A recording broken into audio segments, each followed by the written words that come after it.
In digital Marathi, जनतेच्या हक्काचं व्यासपीठ। डीएमसी परिसरात पालिकेने उभारलेल्या अनधिकृत डंपिंग ग्राउंड आता नागरिकांना श्वसनाच्या आजाराचं निमंत्रण देत आहे। कारण डीएमसी परिसरात असलेल्या या अनधिकृत डंपिंगमध्ये कोणतीही प्रक्रिया न करता कचरा जागेवरच पेटवला जातोय। यामुळे या कचऱ्यातून निघणाऱ्या धुरामुळे नागरिकांचं आरोग्य धोक्यात आलंय।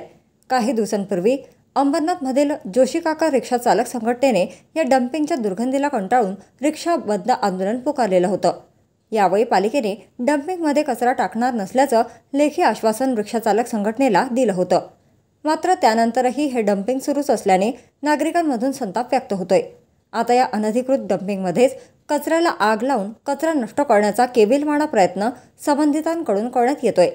मात्र हा प्रयत्न सामान्य नागरिकांच्या आरोग्याला अधिकच धोकादायक ठरतोय।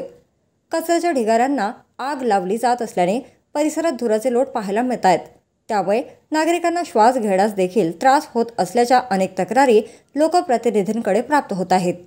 या सर्व प्रकारामुळे विकासाचा अंबरनाथ पॅटर्न म्हणून स्वतःची पाठ थोपवून घेणार पालिका प्रशासन अनधिकृत डंपिंगला आग लावून पर्यावरण आणि नागरिकांच्या जीवाशी खेळ करत असल्याचं दिसून येत आहे।